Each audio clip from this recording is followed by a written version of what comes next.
नमस्कार मंडळी, आज आपण मिक्सरशिवाय आमरस बनवण्याच्या 2 पद्धती बघणार आहोत। त्याचबरोबर आमरस काळा पडू नये म्हणून एक खास ट्रिक सांगितलेली आहे।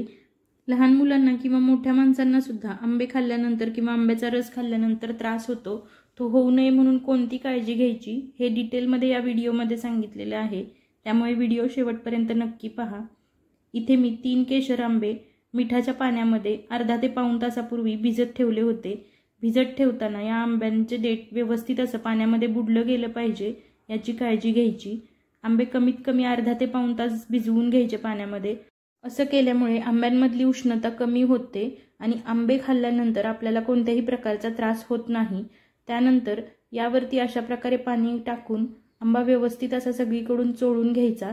त्यानंतर देठाच्या जवळचा पोर्शन सुद्धा व्यवस्थित बोटांनी चोळून घ्यायचा। त्यामुळे यावरची चीक आणि माती व्यवस्थित अशी धुतली जाते। तसेच आंबे पिकवताना सुद्धा काही केमिकल्सचा वापर केलेला असतो, ते केमिकल सुद्धा व्यवस्थित असे धुतले जातात। मिक्सरशिवाय आंब्याचा रस काढण्याची पहिली पद्धत मी इथे तुम्हाला दाखवत आहे। बाकी 2 आंबे मी तसेच बाजूला ठेवत आहे। त्यापैकी धुतलेला एक आंबा घेतला, त्याचं देठ अशा प्रकारे चाकूने कट करून घ्यायचं। त्यानंतर याची साल अशी हाताने तुम्ही काढू शकता किंवा हाताने जमत नसेल तर चाकूने अशा प्रकारे एकदम पातळ अशी साल निघते, तुम्ही व्हिडिओमध्ये बघू शकता।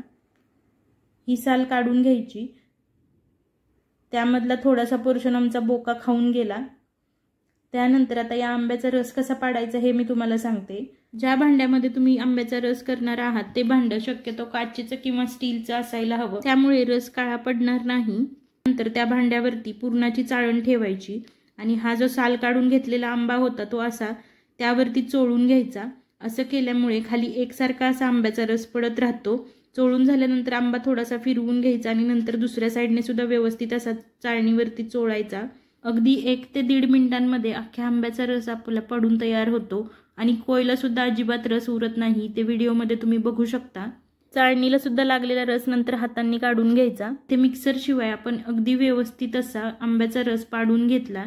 ही एक प्रकारची पद्धत झाली। आता दुसऱ्या प्रकारची पद्धत मी तुम्हाला दाखवते।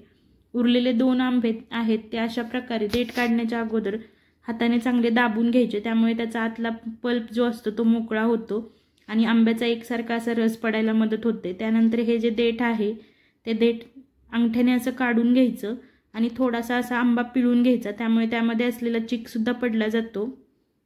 आता हा जो आंबा आहे त्याचं अगदी थोडंसं असं साल काढायचं आणि हाताने दाबून त्यामधली कोय बाहेर काढून घ्यायची आणि सालीला जो पल्प लागला आहे तो दाबून असा बाहेर काढायचा। त्यानंतर हातांनी चोळून कोयचा सुद्धा व्यवस्थित असा पल्प काढून घ्यायचा।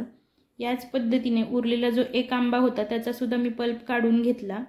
त्यानंतर यामध्ये 3 चमचे साखर घातली। आंबे चवीला गोड होते त्यामुळे मी 3च चमचे साखर घातली। तुम्ही तुमच्या आंब्यांच्या गोडीनुसार साखरेचं प्रमाण कमी किंवा जास्त करू शकता। त्यानंतर अगदी पाव चमचा मीठ घालायचं। मिठामुळे याला चव खूप चांगली येते। थोडंसं असं मिक्स करून घ्यायचं। बघू शकता आता यामध्ये थोड्याशा गुठळ्या दिसत आहेत, त्यामुळे या गुठळ्या मोडण्यासाठी मी इथे रवीचा वापर करत आहे। रवीने अशा प्रकारे घोटून घ्यायचं, त्यामुळे गुठळ्या मोडल्या जातात। रवीने असं 1-2 मिनिटच तुम्ही फिरवून घेतल्यामुळे आंब्याचा रस आपला व्यवस्थित असा तयार होतो। मिक्सरमधून आंब्याचा रस फिरवायचा नाही, कारण तो थोड्या वेळानंतर काळा पडू शकतो किंवा त्याची चव सुद्धा थोडी बदलली जाते।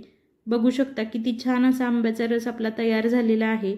आता या रसाला चांगली चव येण्यासाठी अगदी पाव चमचा वेलचीची पूड इथे मी घालत आहे। तुम्ही याऐवजी जायफळाची पूड किंवा सुंठ पावडर वापरलीत तरी सुद्धा चालेल। यामुळे चव तर चांगली येतेच, पण आंबा बाधत नाही। वेलचीची पूड आंब्याच्या रसामध्ये व्यवस्थित अशी मिक्स करून घ्यायची। त्यानंतर आंब्याचा रस अजिबात काळा पडू नये यासाठी एक खास ट्रिक म्हणजे यामध्ये एक आंब्याची कोय घालून ठेवायची। अशी कोय घातल्यामुळे आंब्याचा रस अजिबात काळा पडत नाही। हे कोय आंब्याच्या रसामध्ये पूर्ण अशी बुडली गेली पाहिजे। त्यानंतर हा रस मी फ्रीजमध्ये ठेवून देणार आहे। आम्हाला थंडगार असा रस खायला आवडतो, त्यामुळे मी फ्रीजमध्ये ठेवत आहे। तुम्हाला आवडत असेल तर असाच खाल्लात तरी चालेल। अशा प्रकारे तयार झाला आपला आंब्याचा रस। अगदी 4 ते 5 तासांनंतर मी फ्रीजमधून काढला। बघू शकता अजिबात काळा पडलेला नाही। रस खायला घेताना यामध्ये अगदी चमचाभर साजूक तूप घालायचं आणि चांगलं मिक्स करून मगच खायचा। त्यामुळे हा आंब्याचा रस अजिबात बाधत नाही, पचायला एकदम हलका जातो। कसं आहे ना मंडळी, प्रत्येक घरामध्ये आंब्याच्या सीझनमध्ये आंब्याचा रस बनवला जातो, पण आपण इथे मिक्सरचा वापर न करता 2 वेगळ्या पद्धतीने आंब्याचा रस बनवला। तसेच तो काळा पडू नये किंवा आंब्याचा रस बाधू नये यासाठी सुद्धा भरपूर अशा टिप्स आणि ट्रिक्स पाहिल्यात. तुम्हाला हा व्हिडिओ कसा वाटला हे मला कमेंट करून नक्की सांगा आणि थोडा जरी आवडला असेल तर लाईक करायला अजिबात विसरू नका. प्रियंका घारमळकर या चॅनलला यूट्यूबवरती सबस्क्राईब करा, फेसबुक आणि इंस्टाग्रामवरती सुद्धा फॉलो करा. पुन्हा भेटूयात अशाच एखाद्या नवीन व्हिडिओमध्ये. थँक्यू.